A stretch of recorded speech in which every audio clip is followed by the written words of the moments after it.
Welcome back to Elevate from Burnout to Bliss. I'm Reggie. And I'm Ebony, and today we are so very excited to bring you a story about vision, perseverance, and building more than just houses. That's right. Joining us are two incredible guests, DuJuan and Tammy Taylor. DuJuan, a.k.a. Mr. Build the Block, is the founder and operator of TayCo Construction, where he specializes in building beautiful new residential homes from the ground up. And my friend Tammy is a powerhouse in her own right, a realtor with KAIZEN Realty LLC. She helps families find their dream homes and navigate the real estate market with confidence. Together, they're not only building homes, but they're also building a legacy. In this episode, we'll dive into their backstory, the challenges they face, and how their partnership, both in marriage and business, has helped them thrive. We'll also get into the heart of their passion for real estate, the current projects they're working on, and their vision for the future. Whether you're in business, in real estate, or just looking for some serious inspiration, this one is definitely for you. All right, y'all, this is Elevate episode 13 with DuJuan and Tammy. Let's get into it. So I can't tell y'all how excited I am today to have in the studio with us DuJuan and Tammy. Before I just officially introduce, let me tell y'all right off the bat, this is my LB, Spring 94, Magnificent Zaza. This is my five, the handful, the ignorant, DuJuan Taylor. Y'all welcome him to the show. And his beautiful wife just got in the Greek land. That's right. So y'all, we're in today with DuJuan and Tammy, man. So y'all, just introduce yourself, tell the people a little bit about yourself. I am Tammy Taylor. I'm a mother, background in nonprofit, corporate America, turned real estate agent. Okay. My name is DuJuan Taylor. I'm a construction guy. You know, I got in this business to help change my family, and we have several other businesses, but you know, for the last 7 to 8 years, we've just been really focusing on building residential homes. Let me ask you this. What initially made you say, I want to get into real estate? Because I know you got your bonding company, you've done a lot of other things. Well, you know probably better than anybody. You know, we used to say back in the day, if you see the plane on fire, you know, jump out, put your parachute on. Right. So, you know, we was in corporate America, and then, you know, we got into our home-based business thing, and things kind of changed, and we made a lot of money, and we saw what can happen. So maybe about 8 years ago, I saw a big attack on one of the industries that was taking care of my family, which was the bail bond industry. Okay. And I saw it was a lot of lobbyists and a lot of even the presidents and everything was kind of like trying to shut that industry down. So I remember we talked about that. Right. So I knew I didn't want to put my family in that situation again. Now I'm older, and back then I was able to start over, but I didn't want to be starting over and don't have anything going.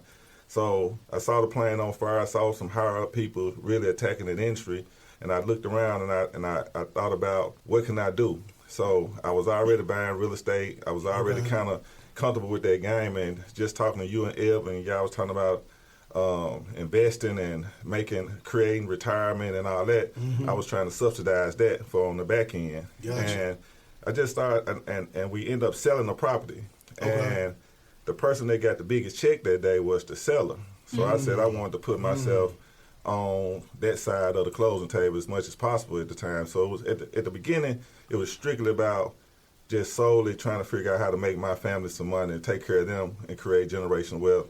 And then as I got to doing it, and I saw the gap in the lower income housing situation, no one was really building it. Right. Because they was the margins are so low. It was a lot of people really didn't want to deal with it because of the people stealing and all that kind of stuff, breaking into the house. So I got in, figured out a way, put a formula together, and it started working for me. And a lot of people got behind us now, and that's kind of like it's just been a calling now. So now we just really kind of solely focusing on lower income homes, and we try to build it where it don't have the feel of a lower income home. It kind of still have it. So that's kind of what happened with us. Okay. So Tammy, were you in real estate before he was in construction, or vice versa, or did you all sit down and say, let's do this together, like let's make this our market? So yeah, it gets real deep. Me and DuJuan started dating. Okay. And when we started dating, he was already deep into wholesaling. Okay. And no, I didn't even touch it. His mindset at the time was wholesaling subject twos,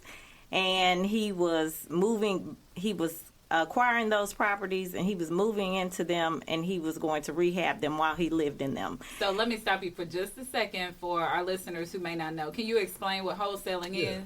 Wholesaling is when there's a third-party individual that comes in and tries to sell a property that's already listed, maybe by another agent, or it's a for sale by owner. And what they're doing is they're hitting the market, contacting people, wanting them to purchase those homes. So they kind of act like as a middleman between the two. Okay. Yes, Gotcha. yes. Okay. Now, they may not even have a contract with any of those people, but they'll be calling, trying to acquire the client and then bring them to the seller. Got it. Got Okay. it. Okay. Yeah, so never did I imagine myself in this area. But when he did wake up that one day and he said, hey, I think I want to build houses. And I was like, oh, okay. And then at that time, I was just helping out with the family business and helping with the kids and all of that. So as he was studying and had those big stacks of books, he kept saying, hey, you just need to go on and get your real estate license. And I was like, really? And I was like, I don't know. I might not be set out for that. And then he was like, no. He said, you need to get your real estate license. The one thing that he always said, somebody always needs somewhere to live. That's exactly right. And so from there, I started to study for my real estate license, and this was in the midst of COVID. It ended up being in the midst of COVID. Okay. But he pushed me, and that he ultimately inspired me because I knew that DuJuan was a real estate agent in college when he was at University of Memphis. We did graduate from University of Memphis. But Go Tigers. he was a real estate agent with Crowlike for a long time in college, and then he stopped it. Then he wholesaled, and then now he's a builder. That's what's up. Y'all, something that we talk about, it come up in almost every episode. I end up saying, it matters so much who you have around you. Tammy just said DuJuan inspired her to get a real estate license. I already know you inspire him to do stuff, but I tell people all the time, one of the biggest decisions you'll ever make in life is who you choose to partner with. That's true. I'm telling you, it makes a difference. Y'all can doubt me on that if you want to. But DuJuan, I want to jump back to something you just said, man. I know that your market has been, your nickname, a.k.a. Mr. Build a Block. I know your market has been to focus on that segment really that everybody else was overlooking. And you briefly spoke to some of the challenges that's specific in dealing with that particular real estate market, the lower income. Talk a little bit more about the challenges there, but the opportunities is there as well. Right. Well, some of the challenges, one of the biggest challenges that the infrastructure, the sewer lines, water pipes, all those things are old in those communities, and they basically want us to now, when we build new properties, they want us to pay for it. They want us, so we end up pay for having the upgrades that the city we have should to be doing. upgrade their infrastructure. So.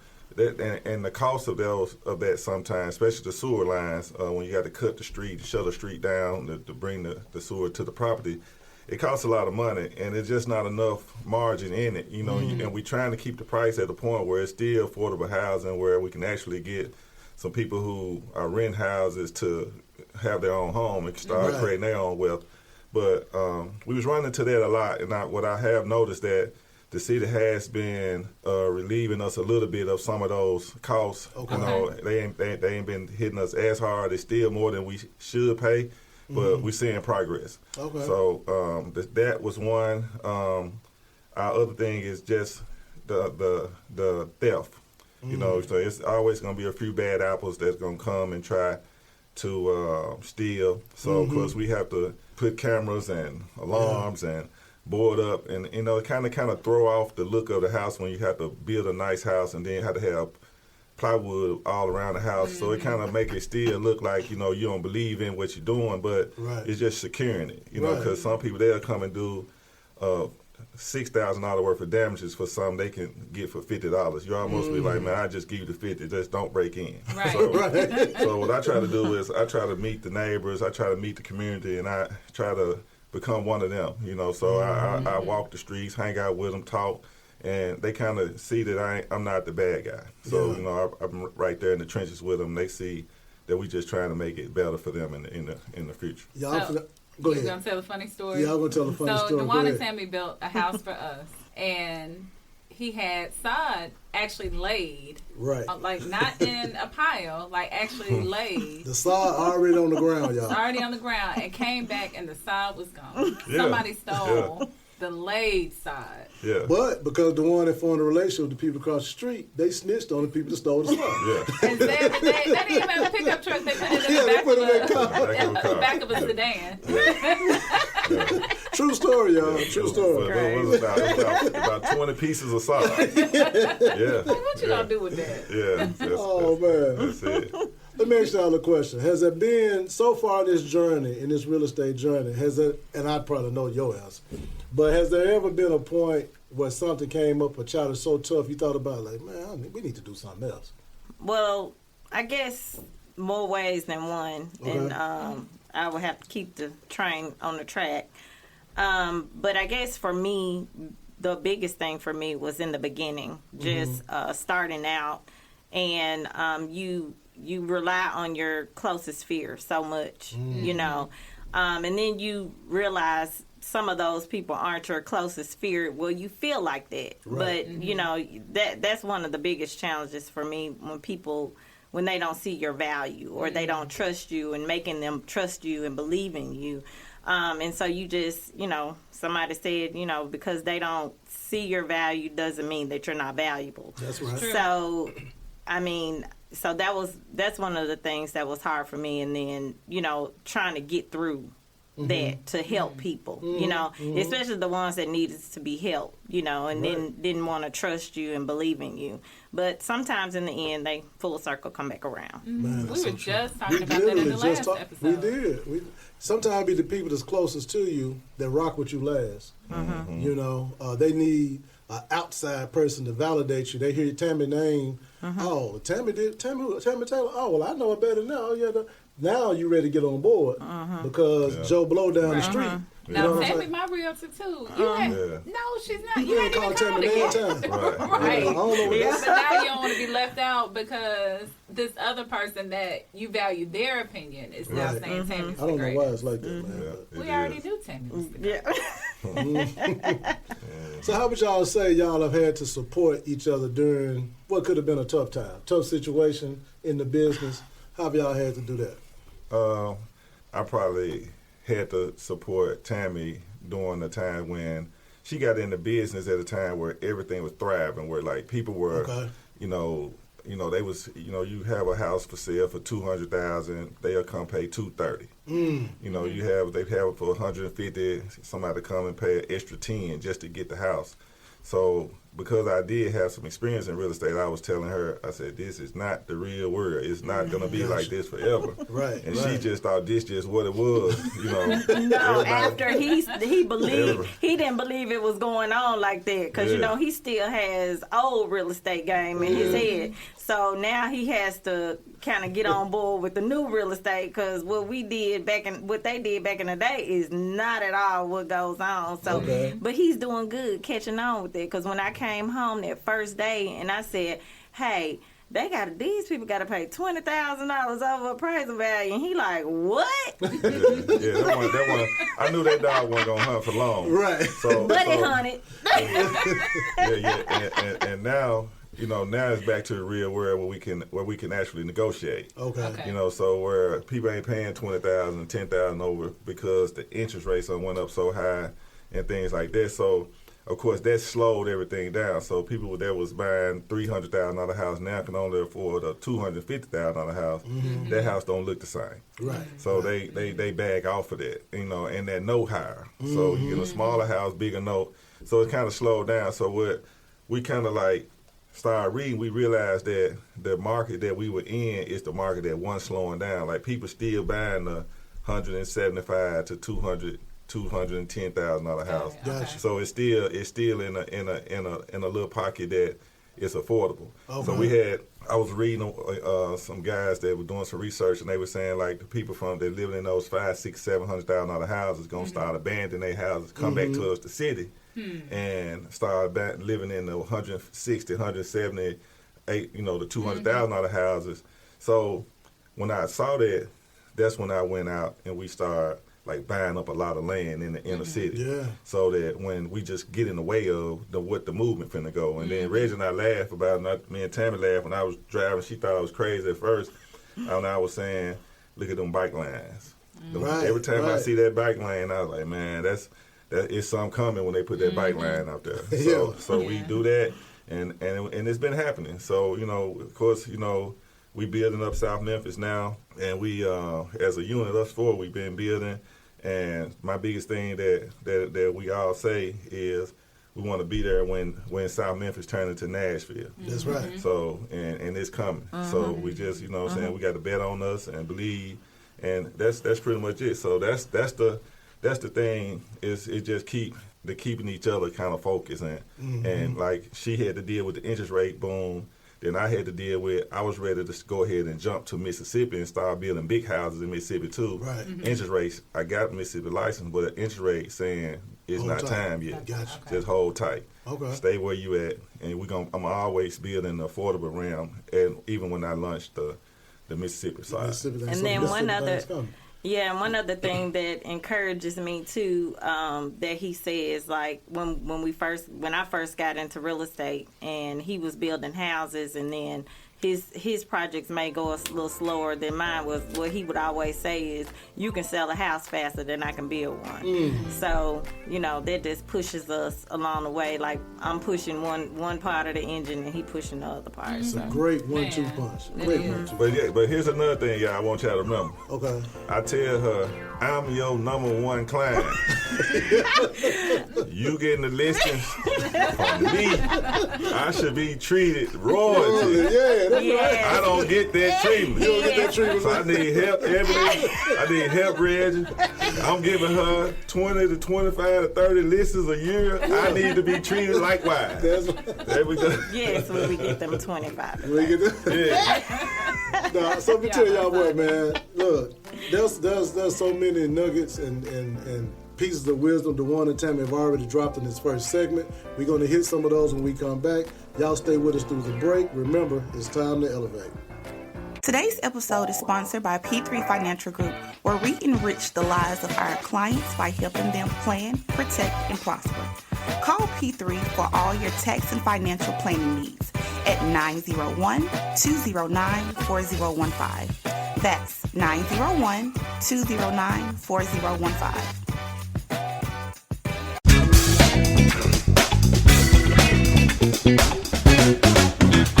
And we're back. We are back with DuJuan and Tammy, and we are talking about building dreams. So I'm sure everyone has picked up on the fact that you all are married. Absolutely. So I want to know, what does it mean to you all to actually be building a legacy together? Like, not just homes. The homes are what you're doing to help other people, but you all are building an actual legacy together. For me, it's important for us to show our kids, or to leave things or generational wealth for our kids, and give them some direction on where to go. Whether they take the lead or not right now, I know that it will sink in. Kind of like that back in the day when your parents used to tell you something, you wouldn't listen. Right. And then eventually you were doing just what they told you to do. So we're hoping that our kids do catch on, and then do invest in their kids. So that's what's important for me to How about you, Juan? legacy. I think it's similar to what Tammy is saying.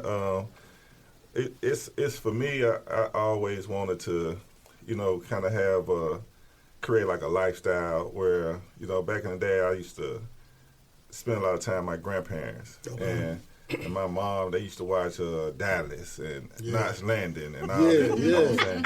Falcon Crest. You know what I'm saying? I just always visioned that I wanted to give me a house have a big white fence around it and trees and a rocking chair on the front porch. And I tell Tammy all the time, I want a rocking chair from Cracker Barrel. And I just want to have it, man. I want to create an environment where all my kids can have a place to stay. We can live in one big house and, you know, and grandkids running and in the backyard, you know, on the pool. So, and the in-laws. So, and the in-law suites and all that kind of stuff. Like everybody living like a baby compound. And that's, to me, that's wealth. When I'm able to, when I get that in place and I'm able to sit down and don't have to have the pressures of money, then I know I'm where that goal is happening. And fortunately, we just acquired the land that we're going to get out in South Haven, Mississippi, and I think the blueprints that we're going to do is close to the vision I had when I was a kid. Man, so it's kind of like checking the box. Yeah. But at the end of the day, you know, I want the kids to see, I want them to do better than us. Right. And then so we try to keep the pressure on them to watch us, don't make the same mistakes we made. Then, you know, use us as trampolines and go ahead and elevate to another, that's when we try to elevate.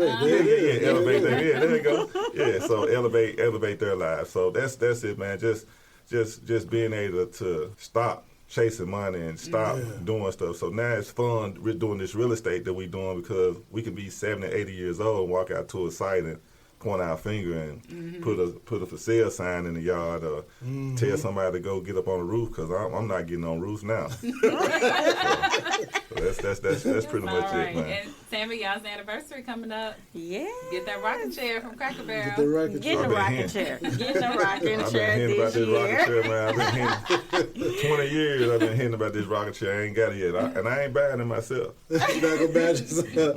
Hey, so look. Y'all building it, and just make sure all the listeners got it now. So DuJuan's the builder, Tammy's the real estate agent, but DuJuan is actually working in the business right now as well. Yes, so yes. Talk about that. You got your son in the business. Yeah, it's exciting, you know, because when I first brought him in, you know, he was sneaking off trying to sleep, and he wanted, you know, he didn't really want to work hard. He just thought he was just going to get the check. Yeah. But now he's adding value. He's embracing it. He's getting to work on time. So it's fun, because I've been giving him more responsibilities, and he's carrying the task, you know. So he's I'm not just giving my son a check now. I'm giving my supervisor or foreman a check. So that feels good. So I told him, I said, you still the low man on the total point. We're a two-man gang. so now you know. But he on the pole, though. He on the pole. I said, so but now we done got to a point where I tell Tammy all the time, is the company now bigger than 3 people now. So we having to get more day-to-day people involved. And it's been fun that DuJuan is embracing it and actually running it. We actually forming up a house right now over in South Memphis, and the framing going up and everything. We got people doing HVAC in the other 2 houses over in the same street, and I wouldn't be able to be here.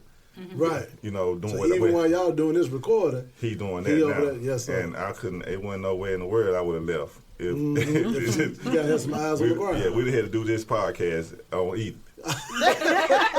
On site. On site. Yes, sir. Yeah. That is a good feeling, though, to have. So people may not know, but our oldest daughter works with us too, and there is a time period where they may not appreciate it, and then they see what working outside of the company looks like, and then they come back and then they appreciate it. And she's been a breath of fresh air in helping us. So, and it feels good to know that we are all doing this together as a family. Absolutely. That's good. That's good. So speaking of family, all right, so I like to get y'all perspective on how is it working together in the business, husband and wife, and do you find yourself being there? Is it easy to turn off the business, or is it always on go? How does that part work? For the most part, it's on go, and I think we just got accustomed to the bail bonding company, 24/7.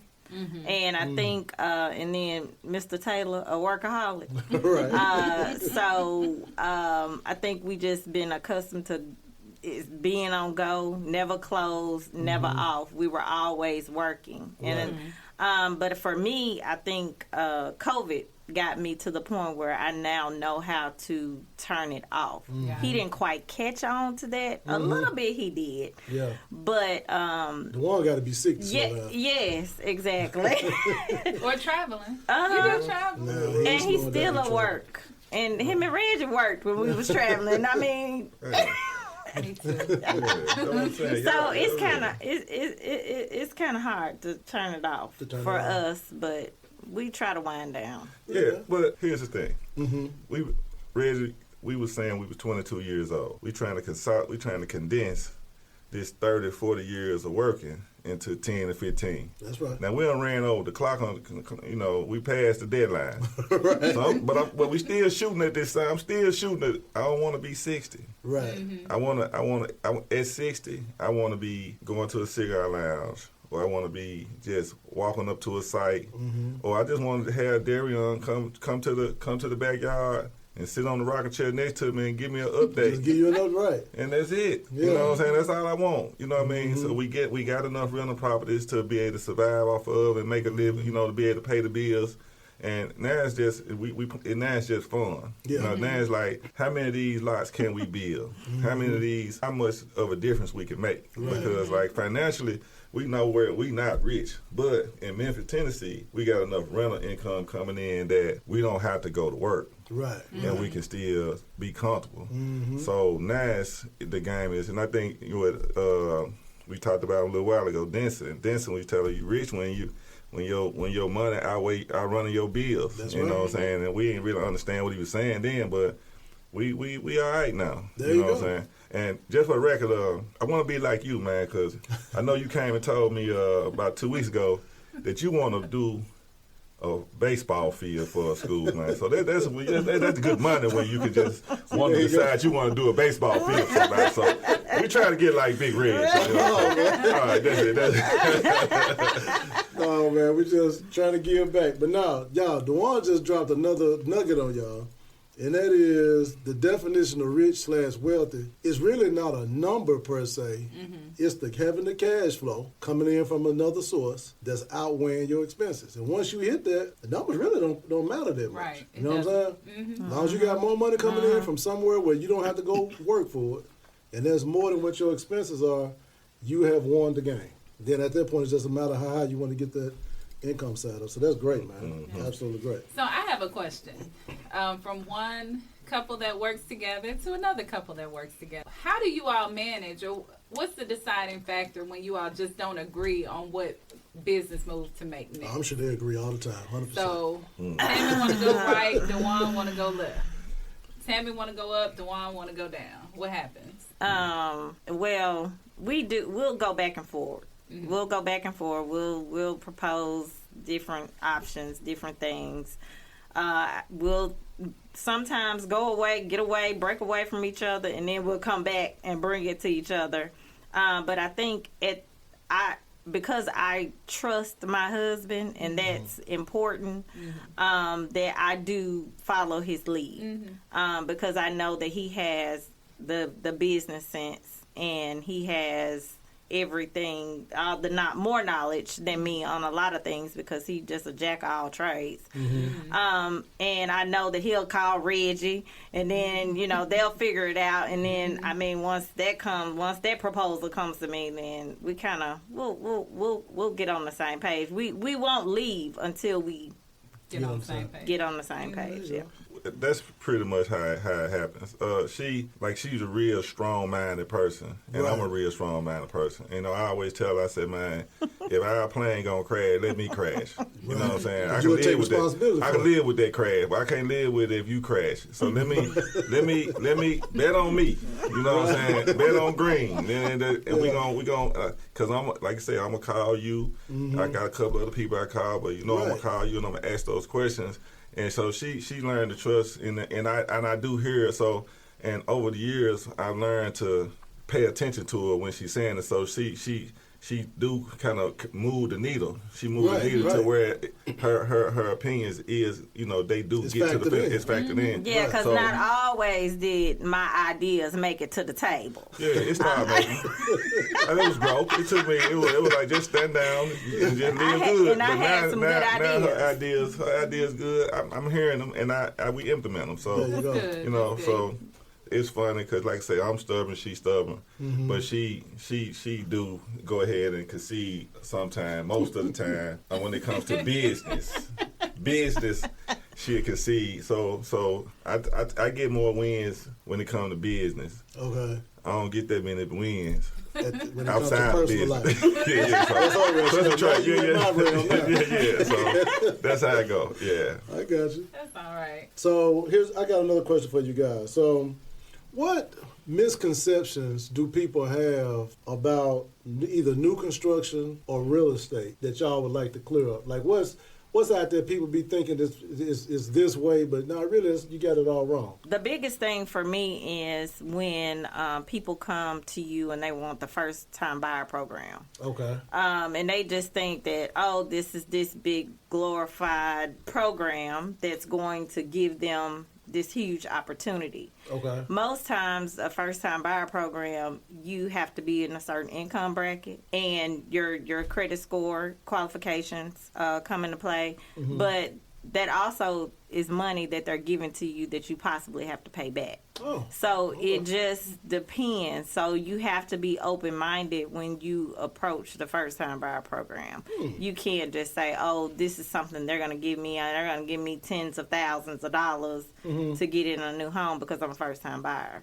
You need to check the qualifications and know what those are. And if you qualify. Now that's interesting. I didn't know that myself. Well, what about on the construction side? Some of the probably things that people think on the new construction is, a lot of times people will come to us when we in South Memphis. Now we're doing stuff in Alcee Ball area and in the Fraser area, and people may ride up to me and be like, "Hey, how much the house gonna cost?" Mm-hmm. And they still stuck on what their grandmama paid for the house when they bought it. Gotcha. So they think the house going to be a brand new house with a garage and carport and new appliances and everything. They think it's going to be $4,000 to $5,000. Gotcha. So when we end up telling them the prices, it scare them. It be a shock factor. Blows them out the ball. So a lot of times, and I tell her a lot of times, sometimes it's going to end up being a person who's really going to appreciate the price of these houses in the new construction.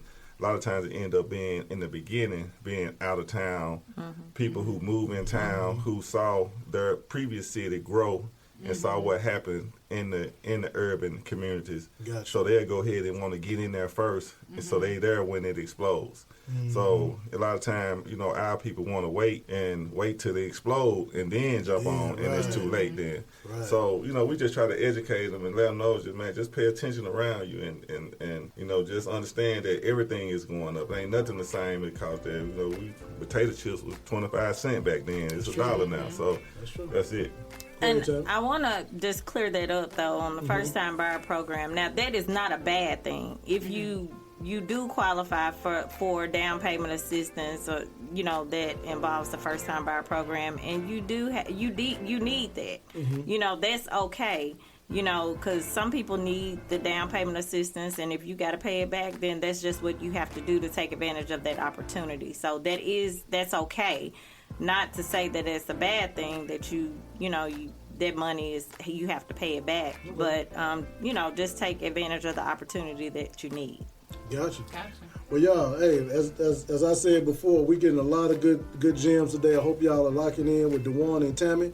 We'll be right back to finish up this last segment. Stay with us through the break. Remember, it's time to elevate. The Elevate podcast is now accepting sponsors.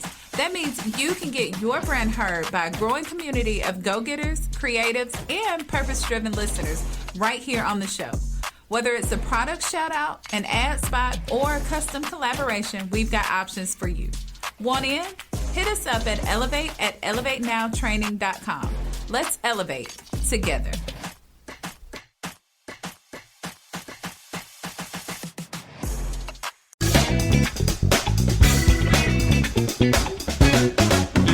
And we are back for this final segment of episode 13 with DuJuan and Tammy. So, y'all, if you haven't caught the first two segments, be sure to go back and check it out because they are really giving us a lot of good information about building wealth through real estate. What I want to talk about in this last segment, I want everybody to get a real good idea of just what you all got going right now. So, what exciting projects, DuJuan? We'll start with you, DuJuan. Exciting projects are you working? I know you got stuff going in multiple parts of the city right now.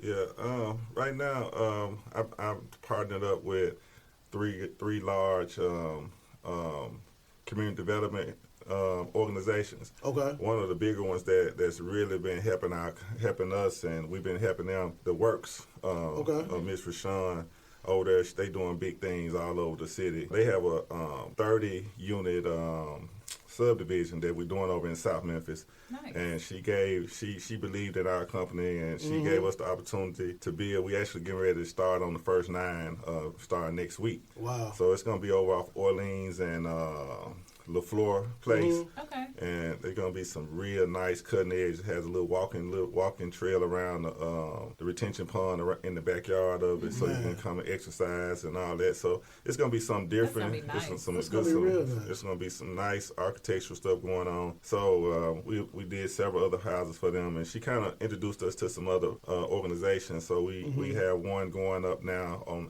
with Alcy Ball Development. Okay. They got some real good people over there. Seth and Mike over there, great. They believed in us also. We started building on theirs, and as soon as we started, they got someone in the community who actually put a contract on it, and she's ready to move in the hopefully next 6 weeks to 2 months. Man, that's exciting. Yeah. So, and then Frazier, we're doing one with Frazier Development. They doing a 4-bedroom with a 2-car garage. It was really exciting to see that go up. I don't think it's going to be on the market long. We already getting people coming by, inquiring about pricing and stuff. So it's been exciting to see that. And then, of course, you and I, I have 3 in South Memphis myself, and 1 street over, your 2 that we doing. Right. So it's like, man, I think right now South Memphis is really finna be something that's getting ready to explode with us and with the Works and other developers doing in South Memphis. I'm saying it's finna be the next Cooper Young / Medical District. South City. South City. Yeah. So I'm really excited about that, man. I really think the price point is still great for people who really trying to get their first home. Some of them under $200,000, some just a little over $200,000. And with granite countertops and hardwood flooring and large base, and then we try to put some features in there with stained wood and things like that to kind of give it some more architectural design. So we're really excited, and not to say anything negative about Section 8, but we try to make the houses not look like a traditional what a person thinks a Section 8 house. They think low income. Like. They think so. If they're low income, they think you got to be cheap, but it don't have to look like that. So and then you can actually have a Section 8 voucher and use that to actually buy a home. Man, so a lot of people don't know that. A lot of people. I want you to dig into that a little more, because I've shared that with people before, and it just blows them away. I don't know if you or Tammy did that. Listen up to what he said now. Section 8 vouchers can be used to purchase a home. Wow. Who gonna hit it? Tammy, you gonna hit it? I'm gonna let him elaborate on that more, because I think he may have acquired some recent information. Because I know there was a program at one point, and I've been trying to get in touch with that program again. But basically what they do is they treat that voucher as income. Right. So if they have a $1,500 voucher, it's like they plus $1,500. So they don't have a lot of other income coming in, and they debt to ratios are in line. That money can be used to purchase a home. So you know what I'm saying. So a lot of people don't know that, and it's probably some little holes they try to make you jump through, but it's worth it to try to crawl through them, especially if you're gonna end up getting to be the owner of that house, and then you're able to, at the end of all that, it's your house, and that you can leave to your family and your kids and stuff in the future. One thing I want to say, and actually I wanted to say this in the first segment, but we flew right through it. Some DuJuan mentioned, and he just slid it in there, y'all, but you got to get this. When you talk about real estate, I tell people all the time, real estate is the most reliable wealth builder there is. Now, stocks appreciate more than real estate. History has shown. However, real estate is more reliable. And the reason why I say that is because people will continue to buy their home whether the value's up or down. You know what I'm saying? So when you can make a transition from renting the home to owning the home, you're going to build wealth for your family. And it's going to be, if you teach the right stuff, it'll be generational wealth. Right. So y'all, someone telling you if you have a Section 8 voucher, how you could become an owner, that's not information you want to just gloss over. They're literally telling you how to change your family. Exactly. And another thing about real estate, which makes it so powerful, is as appreciating, you're also, if you have a mortgage on it, you're paying it off. So stocks, you purchase stocks and they appreciate, but it's not like with real estate. It's like a double, not double whammy, but you know what I mean. You bringing the balance down while it's appreciating. Right. And if you get real funky with it, you learn how to use the difference in between, which is known as equity, do some other stuff with it. But man, that's great. Tammy, what's some of the exciting stuff you got going right now? Right now, I am going to focus more on helping my number one client, TayCo Priority Construction. So my end game is to actually have us a entity that we're building and we're selling our new construction homes. So at the end of the day, I would love to broker myself and just broker our company and our projects that we have. So that's my focus, as well as helping first time buyers, people who, and what you bring that up, I just had a client this week that he was an older gentleman, so at any age you can be a first-time home buyer. But I find it very rewarding when someone older than me has never owned a home and they're purchasing their first home, and then they're able to get in their home with no money. More of that. I want more of that. More of that, okay. Now, y'all, I want to say this, and I'm not just saying this because they sitting here with me, but I want to share real quickly how my first new construction project went, right? So Ebony and I decided to build a home. We had never done it before. I had rehabbed houses before, but I had never built just saw an empty lot, and we're going to put a house on it. So I reached out to DuJuan, obviously, and told him what we're going to do. Now, I'm going to make the story short. DuJuan, very hands-on, very... Hey man, come see this, and that. But I had so much confidence in what he was doing, I was like, dog, just tell me when it's done, pretty much, you know what I'm saying? But I was so used to dealing with contractors who, they call me, hey, can you run to Home Depot, go grab this? My workers need some lunch. I had to deal with none of that. Right. You know what I'm saying? It was really just watching the progress as it went along. We had one little hiccup. DuJuan took care of that. And I'm just telling y'all, it was a great experience for me, for Eb. I think Ebony probably more involved. You probably communicated with DuJuan more than I did during the process. I can tell, DuJuan, it's definitely your passion. And I like real estate too. Reggie's a very, very high level person. So, but I only got involved, y'all, to the point that I wanted to get involved. Like, if I didn't want to pick out the countertops, I didn't have to pick out the countertops. And I was 100% confident that they would look great. So it was the most seamless real estate project that I've ever done. Absolutely. Appreciate it. Absolutely. So y'all, we got about 5 minutes left in this whole episode. What trends, and you kind of hit this, DuJuan, where you're talking about what you're seeing happening in South Memphis, now South City. What trends are you seeing in Memphis that people need to put themselves in front of? I think some of the biggest trend is recognize that the city is aggressively going after all the blight and the vacant land in the urban communities. And they're not doing it because they trying to help their neighborhood per se, in my opinion. I think it's more they see that the value of those lots is finna be exceptional.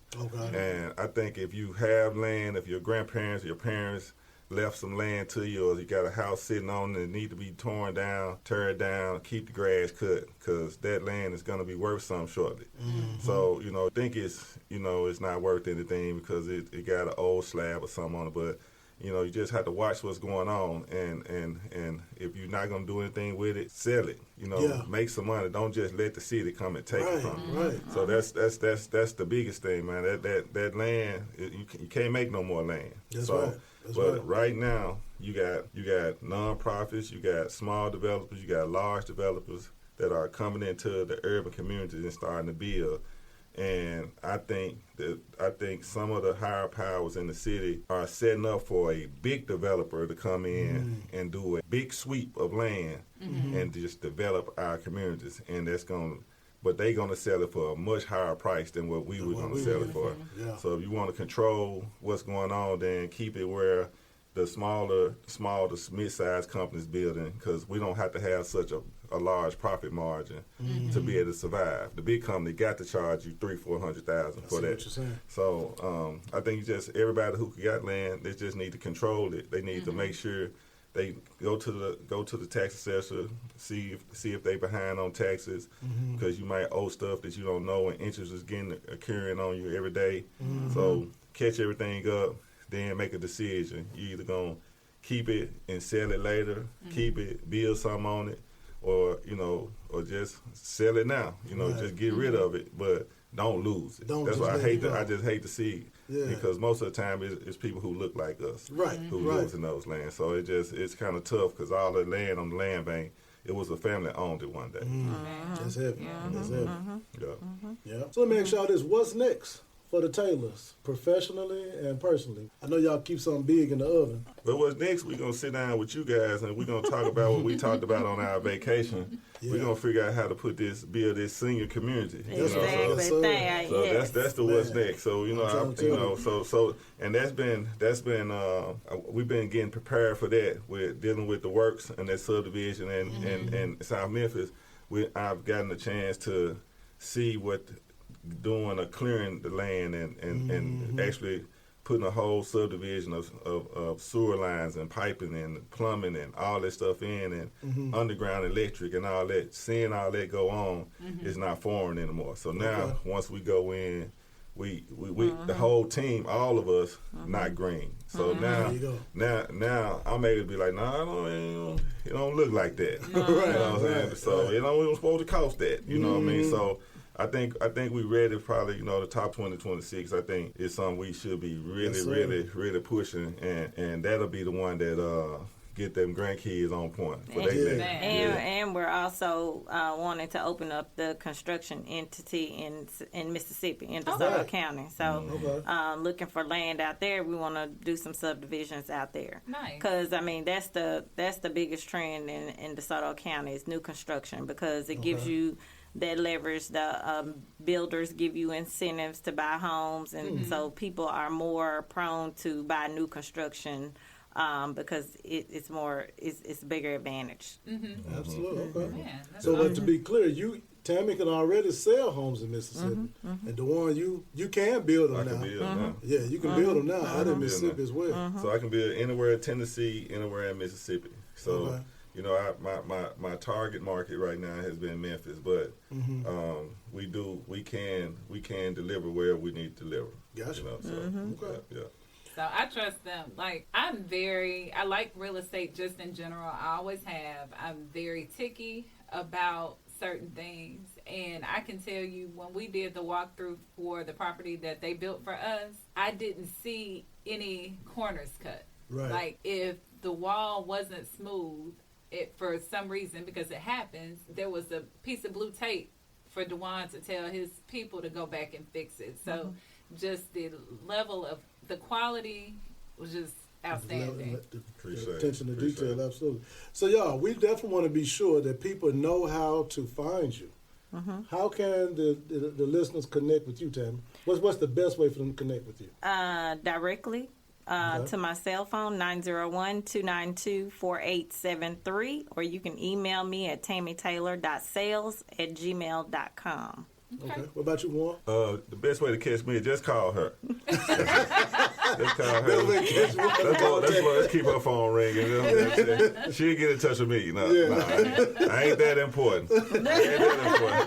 I think the best way is through, of course, sale and social media. Sale number is listed on the social media site, but it's 901-859-3816. Then my social media is DuJuan Taylor on Facebook and Mr. Builder Block on Instagram. That's the best way to get in touch with me. Social media probably be the easiest, because numbers that I don't recognize, sometimes I can't get to them because we get a lot of spam. So I don't really know. Then people be playing. So, but he's had the same number for how long? Yeah, I ain't had the same number since cell phones. So I can't change. I can't cut cell phone. I ain't changed. But just so we let the listeners know, we do TayCo Priority Construction. We pride ourselves on customer service and attentiveness to our clients. So whatever your needs are, we don't gatekeep, as you can see. So just call us at one of our phone numbers, and you'll get either one of us. That's what's up. But y'all, we got to sign off here. It's been great. I know y'all have gotten some great information from DuJuan and Tammy. You got their numbers. Please hit them up. Again, it's my line brother, DuJuan Taylor, his beautiful wife, Tammy. And we hope this has been good for you as always, y'all. Remember, it's time to elevate.